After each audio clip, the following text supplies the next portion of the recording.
ዓለም በታሪኳ አይታው የማታቀው እጅግ አስፈሪና ውስብስብ የታሪክ ምዕራፍ ላይ ትገኛለች። ዛሬ የምንነጋገረው ስለ መካከለኛው ምስራቅ ውጥረት ብቻ ሳይሆን ስለ ዓለም አቀፍ ደህንነት፣ ስለ ኢኮኖሚ ውድቀት እና ስለ ዲጂታል ጨለማ ስጋትም ጭምር እንጂ። በመካከለኛው ምስራቅ የሚታየው እሳት ከሊባኖስ ተራሮች አልፎ ወደ ፋርስ ባህረ ሰላጤ ጥልቅ ባህሮች ዘልቋል። በአንድ በኩል የአሜሪካው ፕሬዝዳንት ዶናልድ ትራምፕ በኢየሩሳሌም ከፍተኛ ሽልማት እየተቀበሉ በታሪካዊ ስኬታቸው ሲሞገሱ፣ በሌላ በኩል ደግሞ የኢራን ወታደራዊ ክንፍ በዓለም ላይ ካሉት እጅግ ስትራቴጂካዊ የባህር መንገዶች አንዱ በሆነው በሆርሙዝ ሰርጥ ላይ የንግድ መርከቦችን ማገት ጀምሯል። ይህ ፍጥጫ ግንባር ለግንባር ከሚደረግ ጦርነት አልፎ የዓለምን የኢንተርኔት ግንኙነት እስከ መቁረጥ የደረሰ የሳይበር እና የመሰረተ ልማት ዛቻ ውስጥ ገብቷል። ይህ መረጃ እያንዳንዱን የዓለም ዜጋ ሊያውቀው የሚገባ የህልውና ጉዳይ ነው። እስከ ፕሮግራማችን ፍጻሜ ድረስ አብራችሁን ቆዩ።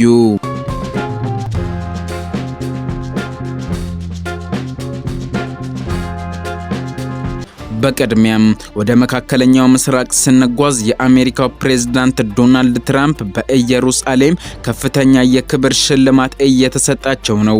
የእስራኤል ሽልማት የሀገሪቱ ከፍተኛ የክብር ሽልማት ነው። ትራምፕ ይህንን ሽልማት እንዲቀበሉ የታጩት ለአይሁድ ህዝብ ላበረከቱት ልዩ አስተዋጽኦ በሚል ዘርፍ ነው። የትምህርት ሚኒስተሩ ዮአፍ ኪሽ የፕሬዝዳንቱን የሽልማት ሰርተፍኬት በፈረሙበት ወቅት ትራምፕ ከማንኛውም መሪ በላይ ለእስራኤል የቆሙ ሰው መሆናቸውን በኩራት ገልጸዋል። ትራምፕ በስልጣን ዘመናቸው ለእስራኤል ያደረጓቸው ተግባራት ይታወሳሉ። የአብርሃም ስምምነትን በመፈራረም እስራኤል ከአረብ ሀገራት ጋር ያላትን ግንኙነት እንድትመሰርት ማድረጋቸው፣ የአሜሪካን ኤምባሲ ወደ ኢየሩሳሌም ማዘዋወራቸው እና ከጠቅላይ ሚኒስትር ቤንያሚን ኔታንያሁ ጋር ያላቸው ጥብቅ ወዳጅነት የዚህ ሽልማት ምክንያቶች ናቸው። ሆኖም ይህ ሽልማት የተሰጠበት ወቅት እጅግ አነጋጋሪ ነው። በመካከለኛው ምስራቅ ጦርነት በነደደበት እና አሜሪካ አደራዳሪ ለመሆን በምትጥርበት ሰዓት ትራምፕ እንደዚህ ማክበራቸው ለሌላ ወገን ምን አይነት መልእክት ይልካል? ይህ ሽልማት ለትራምፕ ደጋፊዎች ታላቅ ስኬት ሲሆን፣ ለተቃዋሚዎቻቸው እና ለኢራን ግን ትልቅ ቁጣን ቀስቅሷል። ትራምፕ በቀጣዮቹ ወራት እስራኤልን እንደሚጎበኙ ተናግረዋል። ይህ ጉብኝታቸው በጦርነቱ ፍሰት ላይ ምን አይነት ተጽዕኖ ይኖረዋል? በእርግጥስ ትራምፕ የተኩስ አቁም ስምምነቱን በማራዘም ሰላም ማምጣት ይፈልጋሉ ወይስ እስራኤልን በጦርነቱ ይበልጥ ለማበርታት እየሰሩ ነው? ይህ ጥያቄ የዓለምን ፖለቲካ ተንታኞች እያከራከረ ይገኛል። ይህ በእንዲህ እንዳለ በዋሽንግተን እና በቴሄራን መካከል ያለው የቃላት ጦርነት ከመቼውም ጊዜ በላይ በርትቷል። ፕሬዝዳንት ትራምፕ በቅርቡ በሰጡት መግለጫ ኢራን በአመራሮቿ መካከል መከፋፈል እንደታየባት እና የተኩስ አቁም ስምምነቱን እንዳራዘሙላት ተናግረው ነበር። ይህ ንግግር ኢራንን ክፉኛ አስቆጥቷል። አሜሪካ ኢራንን እንደ ደካማ እና እንደ ተከፋፈለች ሀገር ለማየት ያደረገችው ሙከራ ተደርጎ ተወስዷል።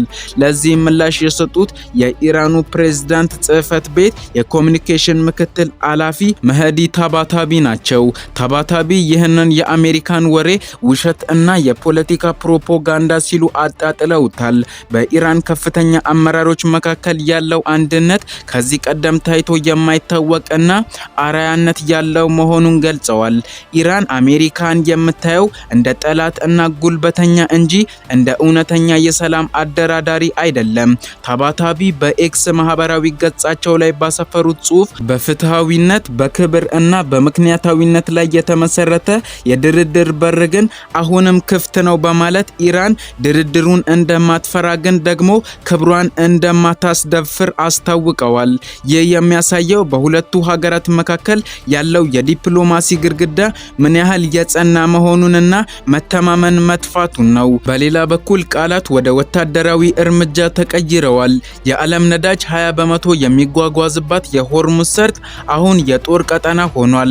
ኢራን በሰላም ድርድር ላይ ለመገኘት ፈቃደኛ ካለመሆኗም በላይ ወታደራዊ እርምጃዎችን መውሰድ ጀምራለች። የኢራን የኢራን እስላማዊ አብዮታዊ ጥበቃ ጦር ኤምኤስሲ ፍራንቼስካ እና ኬፓኖሚንዳስ የተሰኙ ሁለት ግዙፍ የንግድ መርከቦችን በቁጥጥር ስር አውለዋል።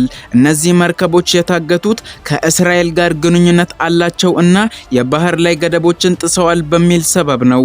ይህ እርምጃ የተወሰደው በኢስላማባድ ሊደረግ የነበረው የአሜሪካና የኢራን ድርድር ሳይሳካ በቀረ ማግስት ነው። ኢራን ድርድሩን የረገጠችው አሜሪካ በወደቦቿ ላይ በጣለችው የ27 መርከቦች እገዳ ምክንያት መሆኑን ገልጻለች። ይህ አይን ለአይን የሚመስለው እርምጃ በዓለም አቀፍ ንግድ ላይ ትልቅ ስጋትን ደቅኗል።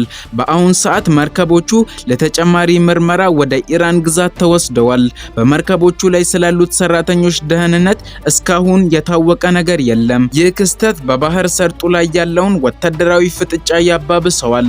አሜሪካ መርከቦቹን ለማስለቀቅ ኃይል ትጠቀም ይሆን ወይስ ኢራን እነዚህ መርከቦች ለድርድር ማስገደጃነት ትጠቀምባቸዋለች? ዓለም ትንፋሿን ዋጥ አድርጋ እየተከታተለች ትገኛለች። ይህ በእንዲህ እንዳለ ነገር ግን ከመርከቦቹ እገታ በላይ ዓለምን ያስደነገጠ ሌላ አስገራሚ ዜና አለ።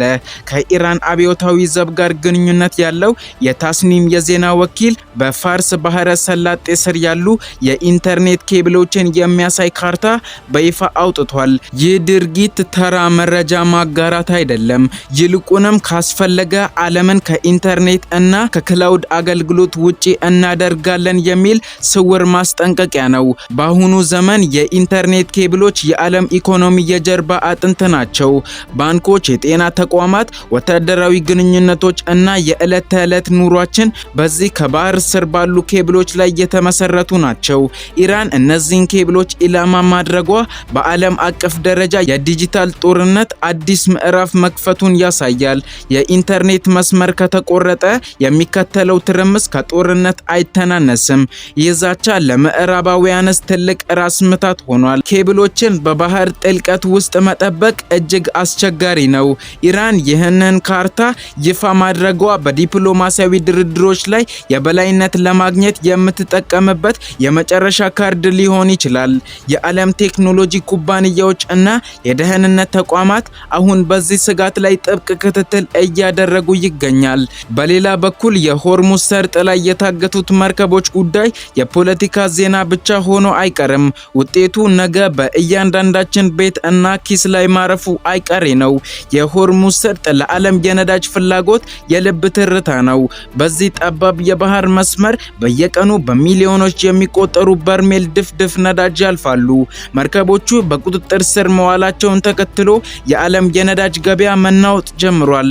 የነዳጅ ዋጋ በከፍተኛ ሁኔታ መጨመር ማለት ደግሞ የትራንስፖርት፣ የምግብ እና የሁሉም ሸቀጣሸቀጦች ዋጋ በሰንሰለት መናር ይጀምራል። ኢራን ይህንን የምታውቀው ይመስላል። መርከቦቹን በቁጥጥር ስር መዋሏ ከእስራኤል ጋር ግንኙነት አላቸው በሚል ሰበብ ቢሆንም ዋነኛው ዓላማው ግን በምዕራባውያን ላይ ያለውን የኢኮኖሚ ጫና ማሳደግ ነው። አሜሪካ በኢራን ወደቦች ላይ የጣለችውን የ27 መርከቦች እገዳ የሀገሪቱን ኢኮኖሚ አንቆታል። ኢራን ደግሞ እኔ ካልተነፈስኩ ዓለምም አይተነፍስም የሚል አደገኛ ቁማር እየተጫወተች ትገኛለች። ይህ የንግድ መርከቦች ማገት እርምጃ የኢንሹራንስ ዋጋን በከፍተኛ ሁኔታ ስለሚጨምረው መርከቦቹ በዚያ መስመር ለማለፍ መፍራት ይጀምራሉ። ይህ ደግሞ ለዓለም አቀፍ የንግድ መስመሮች መዘጋት ምክንያት ሊሆን ይችላል። የኢኮኖሚ ተንታኞች እንደሚሉት ውጥረቱ በዚህ ከቀጠለ የዓለም የምርት አቅርቦት ሰንሰለት ይበጠሳል የሚል ስጋትም አለ። ይህም በኮቪድ-19 ወቅት ካየነው የከፋ የኢኮኖሚ ቀውስ ሊያስከትል እንደሚችል ትልቅ ስጋትን ደቅኗል። ትራምፕ በኢኮኖሚው ረገድ አሜሪካን ቀዳሚ ማድረግ የሚል መርህ ቢኖራቸውም እንዲህ ያለው የዓለም አቀፍ ቀውስ ግን የአሜሪካን ኢኮኖሚም ጭምር መጉዳቱ የማይቀሬ ነው። ይህ በእንዲህ እንዳለ በመሬት ላይ ያለው ድብደባና በባህር ላይ ያለው እገታ ብቻ ሳይሆን ከሰማይ በላይ ያሉት ሳተላይቶችም አስገራሚ መረጃዎችን እያቀበሉ ይገኛሉ። ሰሞኑን እየወጡ ያሉ የሳተላይት ምስሎች እንደሚያሳዩት በፋርስ ባህረ ሰላጤ የኢራን የባህር ኃይል እና የሚሳኤል ባትሪዎች አሰላለፋቸውን እየቀየሩ ይገኛሉ። በተለይም በባህር ስር የሚንቀሳቀሱ ትናንሽ ሰርጓጅ መርከቦች እንቅስቃሴ መጨመሩ አሜሪካንና አጋሮቿን በከፍተኛ ንቃት እንዲከታተሉ አስገድዷቸዋል።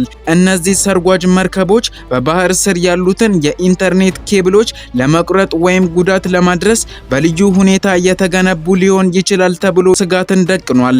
በሌላ በኩል ደግሞ አሜሪካ በአካባቢው ያሏትን የጦር መርከቦች እና የአውሮፕላን ተሸካሚ መርከቦች ቁጥር እየጨመረች ትገኛለች። ይህ ማለት በሆርሙዝ ሰርጥ ላይ የሚደርስ ጥቃት ስህተቶች እንኳ ቢፈጠሩ ወደ ትልቅ ቀጥተኛ ጦርነት ሊያመሩ የሚችሉባቸው አጋጣሚዎች ሰፊ ናቸው። በተለይም ኤምኤስሲ ፍራንቼስካ የተባለው መርከብ ላይ ያሉት ሰራተኞች የየት ሀገር ዜጎች እንደሆኑ በዝርዝር ባይታወቅም ዓለም አቀፍ ዲፕሎማቶች መርከቦቹን ለማስለቀቅ ከጀርባ ሆነው ከፍተኛ ጥረት እያደረጉ ይገኛሉ።